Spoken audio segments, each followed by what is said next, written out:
جب ہم کسی جسمانی چوٹ یا بیماری کی بات کرتے ہیں نا، تو ہمیں ایک خاص قسم کی درستگی یا قطعی پن کی توقع ہوتی ہے، بالکل۔ جیسے بالکل انجینئرنگ کی طرح۔ فرض کریں آپ کے ہاتھ کی ہڈی ٹوٹ جائے تو ایکس رے میں وہ ٹوٹی ہوئی سفید لکیر صاف نظر آتی ہے، اور ڈاکٹر بس اشارہ کر کے کہتا ہے کہ بھئی یہ رہی خرابی، اسے ایسے جوڑنا ہے۔ بالکل، اس میں ایک بلیک اینڈ وائٹ کلیئرٹی ہوتی ہے، آپ کو پتہ ہوتا ہے کہ مسئلہ کہاں ہے اور علاج کیا ہے۔ ٹوٹا ہوا یا نہیں ٹوٹا ہوا، بالکل صاف اور واضح۔ اور سچ پوچھیں تو اس میں ایک عجیب سا سکون بھی ہے۔ مطلب ہم انسانوں کو چیزیں نظر آنے والی اور واضح خانوں میں بٹی ہوئی پسند ہیں۔ ہم چاہتے ہیں کہ زندگی کے ہر مسئلے کی تشخیص بالکل ہمارے سامنے ہو۔ رائٹ۔ لیکن پھر جب آپ انسانی رشتوں، احساسات اور اپنی داخلی دنیا کے الجھے ہوئے دھاگوں کو سلجھانے بیٹھتے ہیں تو اچانک وہ ایکس رے مشین کام کرنا چھوڑ دیتی ہے۔ کام ہی نہیں کرتی۔ بالکل، ہم رشتوں کے ایک ایسے منظر نامے کو دیکھ رہے ہوتے ہیں جو بہت حد تک، سچ کہوں تو، دھندلا ہے۔ کوئی واضح لکیر نہیں ہوتی جو بتائے کہ کون سا رشتہ ہمیں اندر سے توڑ رہا ہے اور کون سا جوڑ رہا ہے۔ یہ واقعی جذباتی اور نفسیاتی الجھنوں کی وہ کیفیت ہے جسے آپ تشخیصی دھندلا پانی کہہ سکتے ہیں۔ آپ کو درد تو محسوس ہو رہا ہوتا ہے، لیکن آپ انگلی رکھ کر یہ نہیں بتا سکتے کہ خرابی کہاں سے رہی ہے۔ Welcome to the debate. آج ہم اس نہایت اہم تحریر کی روشنی میں انسانی رشتوں، حدود کے تعین اور اپنی داخلی دنیا کے انتخاب کے موضوع پر مختلف اور گہرے پہلوؤں سے گفتگو کریں گے۔ بالکل۔ آج کا موضوع محمد فاروق راشد کی تحریر سے لیا گیا ہے، جو ایک بہت مشکل سوال اٹھاتی ہے کہ کیا اپنی زندگی سے کچھ لوگوں کو شعوری طور پر نکال دینا یا ان کے لیے دروازے بند کر دینا ہماری ذہنی بقا اور خودداری کے لیے لازمی ہے؟ یا پھر جسے آج کل کی زبان میں ہم باؤنڈریز کہتے ہیں، وہ دراصل محض خود غرضی کا ایک نیا نام ہے؟ ایگزیکٹلی۔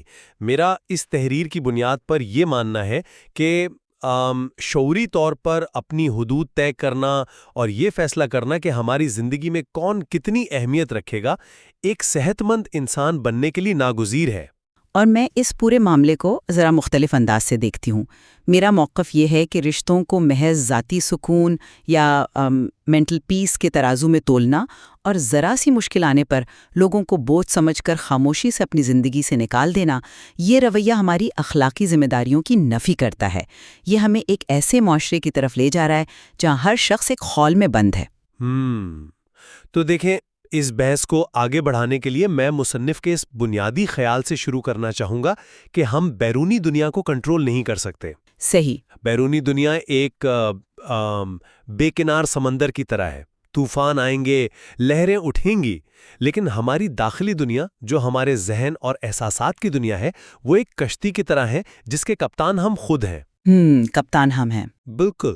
مصنف کا کہنا ہے کہ اگر آپ خود یہ طے نہیں کرتے کہ آپ کی اس کشتی میں کون بیٹھے گا یا کون آپ کو خوشی دیتا ہے اور کون آپ کی انرجی کو نچوڑ لیتا ہے، تو پھر حالات آپ کے لیے فیصلے کر دیتے ہیں، اور ایک باشعور انسان کا اپنی زندگی میں محض ایک بے اختیار مسافر بنے رہنا ایک بہت بڑا المیہ ہے۔ دیکھیں، یہ اپنی دنیا کا معمار بننے کا خیال سننے میں تو بہت پرکشش لگتا ہے، ایک طرح کی ایمپاورمنٹ کا احساس دیتا ہے، لیکن کیا آپ نے غور کیا ہے کہ عملی زندگی میں اس کی قیمت کیا ہوتی ہے؟ کیا قیمت ہوتی ہے؟ قیمت یہ ہوتی ہے کہ تحریر میں رشتوں کی اہمیت کو بنیادی طور پر اس پیمانے پر پرکھا گیا ہے کہ کون ہمیں سکون دیتا ہے اور کون ہماری مرضی کے مطابق چلتا ہے۔ یہ سوچ تو رشتوں کو ایک ٹرانزیکشن، یعنی ایک کاروباری لین دین بنا دیتی ہے۔ میں اسے کاروباری لین دین نہیں کہوں گا، یہ سیلف پریزرویشن ہے، مطلب اپنی بقا ہے۔ تو آپ ان رشتوں کا کیا کریں گے جو آپ کو وراثت میں ملتے ہیں؟ والدین، بہن بھائی، قریبی رشتہ دار۔ ہم انہیں محض اسی لیے تو اپنی کشتی سے نہیں پھینک سکتے کہ وہ آج ہماری ترجیحات پر پورا نہیں اتر رہے۔ زندگی میں کچھ رشتے چوائس نہیں ہوتے، وہ ہماری حقیقت ہوتے ہیں۔ میں سمجھتا ہوں کہ جب ہم خاندانی رشتوں کی بات کرتے ہیں تو ایک جذباتی دباؤ آ جاتا ہے، لیکن مصنف نے بہت خوبصورتی سے یہ نقطہ اٹھایا ہے کہ رشتہ چاہے پیدائشی ہو یا آپ نے خود بنایا ہو، اس کی اہمیت اور قربت کا تعین آپ کے اپنے ہاتھ میں ہونا چاہیے۔ لیکن کیسے؟ پیدائشی رشتوں میں تو یہ بہت مشکل ہے۔ میں آپ کو ایک مثال سے سمجھاتا ہوں۔ دیکھیں، رشتے ایک باغ کی طرح ہوتے ہیں۔ کچھ پودے اور درخت قدرتی طور پر وہاں اگتے ہیں، جیسے ہمارے خاندانی رشتے، اور کچھ پودے ہم خود لا کر لگاتے ہیں، جیسے ہمارے دوست۔ اب باغ کو سرسبز رکھنے کے لیے ضروری ہے کہ باغبان ان شاخوں کی کٹائی کرے جو بیمار ہو چکی ہیں یا جو اتنا پھیل چکی ہیں کہ وہ باقی پودوں کی دھوپ اور آکسیجن روک رہی ہیں۔ اچھا، لیکن اگر آپ صرف اس لیے ایک زہریلی شاخ کو نہیں کاٹتے کیونکہ وہ قدرتی طور پر اگی تھی، تو وہ دھیرے دھیرے پورے باغ کو تباہ کر دے گی۔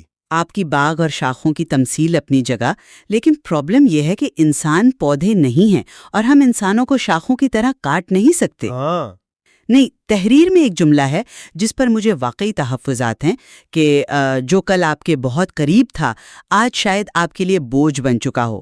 آپ ذرا اس کی نفسیات پر غور کریں۔ بتائیں۔ آپ کسی ایسے انسان کو جس کے ساتھ آپ نے زندگی کا ایک طویل وقت گزارا ہے اچانک ایک بوجھ کا لیبل کیسے دے سکتے ہیں؟ فرض کریں آپ کا ایک بھائی ہے جس کی نوکری چلی گئی ہے، وہ فرسٹریشن کا شکار ہے، وہ نیگیٹو باتیں کر رہا ہے، تو ظاہری بات ہے وہ آپ کا وقتی سکون تو غارت کرے گا۔ بالکل کرے گا۔ تو کیا آپ اسے ایک بیمار شاخ سمجھ کر کاٹ دیں گی؟ اگر مشکل وقت میں رشتوں کا بوجھ اٹھانا ہی نہیں ہے تو پھر انسان اور مشین میں کیا فرق رہ گیا؟ دیکھیں، آپ نے بھائی کی مثال دی جو کہ ایک بہت ویلڈ پوائنٹ ہے، لیکن ہم یہاں ایک عارضی مشکل یا کرائسس کی بات نہیں کر رہے ہیں۔ مصنف کا یہ مطلب ہرگز نہیں کہ کوئی مشکل میں ہو تو آپ اسے چھوڑ کر بھاگ جائیں۔ تو پھر کیا مطلب ہے؟ بات ہو رہی ہے مستقل استحصال کی، اس رویے کی جو کرونک ہو چکا ہو۔ اسے میں یوں سمجھاتا ہوں، ہماری جو ایموشنل کیپیسٹی یا ذہنی توانائی ہوتی ہے نا، وہ ایک محدود بجٹ کی طرح ہے۔ بجٹ؟ ہاں، اگر آپ اپنا سارا جذباتی بجٹ ایک ایسے شخص پر خرچ کر رہے ہیں جو مسلسل آپ کی انرجی چوس رہا ہے، تو آپ کے پاس اپنے لائف پارٹنر، اپنے بچوں یا خود اپنے لیے کوئی انرجی نہیں بچے گی۔ آپ جذباتی طور پر دیوالیاں ہو جائیں گے۔ اچھا، میں آپ کی ایموشنل بینڈوڈ والی بات سے اتفاق کرتی ہوں، لیکن یہ فیصلہ کون کرے گا کہ کون سی لائن کراس ہوئی ہے؟ ہم آج کل جس دور میں رہ رہے ہیں وہاں مسئلہ یہ ہے کہ ہم نے برداشت کو کمزوری سمجھ لیا ہے۔ کیسے؟ ذرا سی بات پر ہم کہتے ہیں اس شخص نے میری باؤنڈریز کراس کی ہیں، لہٰذا یہ میری زندگی سے آؤٹ ہے۔ تو آپ کے خیال میں حدود کھینچنا یا باؤنڈری سیٹ کرنا غلط ہے؟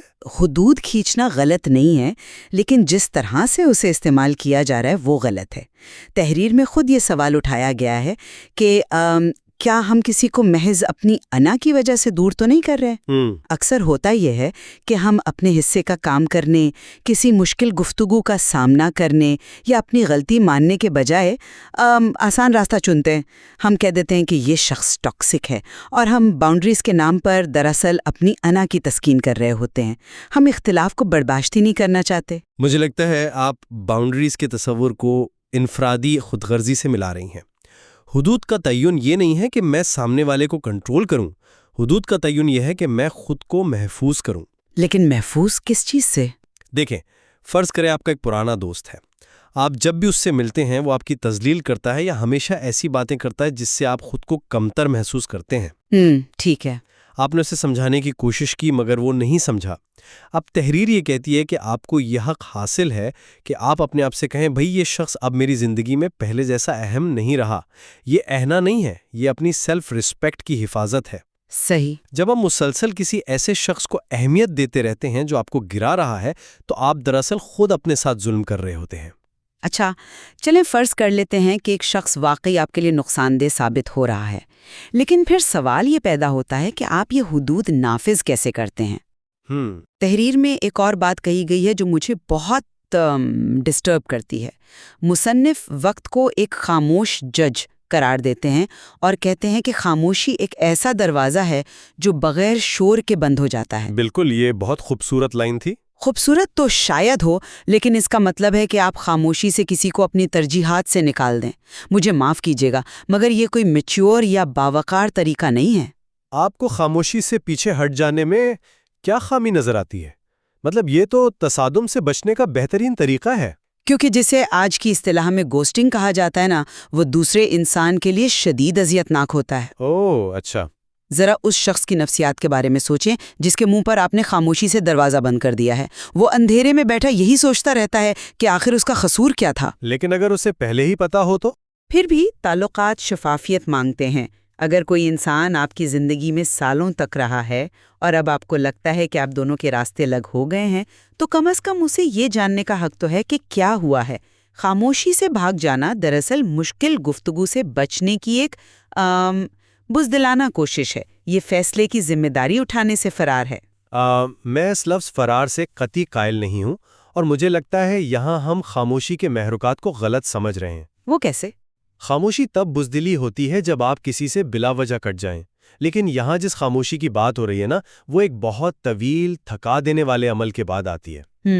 جب آپ بار بار کسی کو بتاتے ہیں کہ ان کے رویے سے آپ کو تکلیف ہو رہی ہے اور وہ گیس لائٹنگ کرتے ہیں یا آپ کی بات کو اہمیت نہیں دیتے، تو وہاں مزید بحث کرنا بیکار ہو جاتا ہے. لیکن وضاحت دے کر باقاعدہ طور پر الگ ہونا بھی تو ممکن ہے نا؟ بعض اوقات وضاحتیں صرف مزید دل آزاری، ڈرامے اور تصادم کو جنم دیتی ہیں. جس شخص نے آپ کی موجودگی اور آپ کے الفاظ کی عزت نہیں کی، وہ آپ کی آخری وضاحت کی کیا عزت کرے گا؟ یہ تو آپ ایک بہت ہی ایکسٹریم سچویشن کی بات کر رہے ہیں. شاید، لیکن ایسے میں مصنف کی یہ بات کتنی طاقتور ہے کہ خاموشی ایک شعوری فیصلہ ہے. آپ شور مچا کر، گلے شکوے کر کے تماشا نہیں بناتے، آپ بس خاموشی سے اپنی انرجی کا رخ موڑ لیتے ہیں. یہ فاصلہ رکھنے کا ایک نہایت باوقار اور پرامن طریقہ ہے. ہر رشتے کو زبردستی کھینچ کر آخری سانس تک زندہ رکھنے کی کوشش یا ہر بات کا کلوزر مانگنا حقیقت پسندانہ نہیں ہے. دیکھیں، میں سمجھتی ہوں کہ جہاں واقعی ابیوز ہو وہاں آپ کی بات 100% درست ہے. لیکن میری تشویش یہ ہے کہ اس بغیر شور کے دروازہ بند کرنے کو ہم نے ایک عام رویہ بنا لیا ہے. ہم انسانوں کو اپنی زندگی کی فلم کے ذیلی کردار یا ایکسٹراز سمجھنے لگے ہیں جنہیں ڈائریکٹر جب چاہے سین سے آؤٹ کر دے.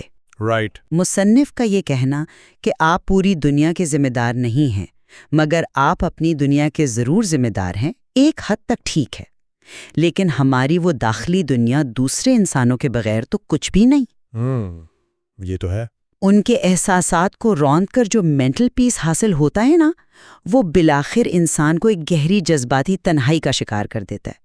آپ کے ارد گرد صرف وہ لوگ رہ جاتے ہیں جو آپ کی ہاں میں ہاں ملاتے ہیں، اور یہ کوئی بہت آئیڈیل صورتحال نہیں ہے. یہ ایک بہت اہم نقطہ ہے کہ ہم خود کو ایک ایکو چیمبر میں قید نہ کر لیں. لیکن کیا اس تنہائی یا لوگوں کو کھونے کے ڈر سے ہم اپنی عزت نفس کو مسلسل قربان کرتے رہیں؟ نہیں، قربان تو نہیں کرنا چاہیے. بالکل. اگر آپ تحریر کے آخری حصے پر غور کریں تو مصنف نے ہمیں 4 بہت ہی کڑے اور شفاف سوالات دیے ہیں جو ایک فلٹر کا کام کرتے ہیں. اچھا، وہ کون سے؟ ہمیں خود سے پوچھنا چاہیے، کیا یہ شخص میرے لیے سکون کا باعث ہے یا پریشانی کا؟ کیا اس کا ساتھ مجھے بہتر انسان بنا رہا ہے یا میرے اندر کی خامیوں کو ابھار رہا ہے؟ کیا میں اس رشتے میں اپنی عزت برقرار رکھ پا رہا ہوں؟ اور چوتھا، کیا یہ تعلق متوازن ہے یا صرف ایک طرف سے نبھایا جا رہا ہے؟ یہ 4 سوالات واقعی ایک زبردست آئینہ ہے. یہ ہمیں سیلف ریفلیکشن کا موقع دیتے ہیں. بالکل. یہ سوالات جھوٹ نہیں بولتے. اگر کسی رشتے میں ان 4 سوالوں کا جواب نفی میں ہے تو پھر اس رشتے کو ڈھونا صرف ایک بوجھ ہے. رائٹ. دنیا کو بدلنے کے سراب کے پیچھے بھاگنے کے بجائے اگر ہم ان سوالات کی روشنی میں اپنی داخلی دنیا کو ترتیب دیں تو یہ حقیقت پسندی ہے. ہم یہ طے کر سکتے ہیں کہ ہماری زندگی کی اس کتاب میں کون سا کردار کس باب تک ہمارے ساتھ چلے گا. دیکھیے، میں تسلیم کرتی ہوں کہ شعور کے ساتھ انتخاب کی یہ آزادی بہت اہم ہے، لیکن میں صرف اتنا اضافہ کروں گی کہ جب آپ ان سوالات کو اپنے رشتوں پر لاگو کریں نا، تو اس بات کا دھیان ضرور رکھیں کہ زندگی اور رشتے اکثر گرے ایریا میں ہوتے ہیں. بالکل بلیک اینڈ وائٹ نہیں ہوتے. ہاں، بعض اوقات جو لوگ ہمیں سب سے زیادہ مشکل میں ڈالتے ہیں، جو ہماری آزمائش کرتے ہیں، وہی ہمارے صبر اور ہماری شخصیت کی سب سے بہترین تربیت بھی کر رہے ہوتے ہیں. یہ بھی سچ ہے. اگر ایک تعلق وقتی طور پر غیر متوازن ہے کیونکہ سامنے والا شخص ایک مشکل دور سے گزر رہا ہے، تو وہاں اسے کاٹ دینے کے بجائے سہارا دینے کی ضرورت ہوتی ہے. اگر ہم نے صرف سکون اور پرفیکشن دینے والے لوگوں کو پاس رکھا تو ہماری اخلاقی اور جذباتی نشوونما تو وہیں رک جائے گی. یہ بالکل بجا ہے. کہ تعلقات کو محض اپنی سہولت کا ذریعہ نہیں سمجھنا چاہیے. کوئی بھی شخص پرفیکٹ نہیں ہوتا، ہم خود بھی نہیں. بالکل نہیں.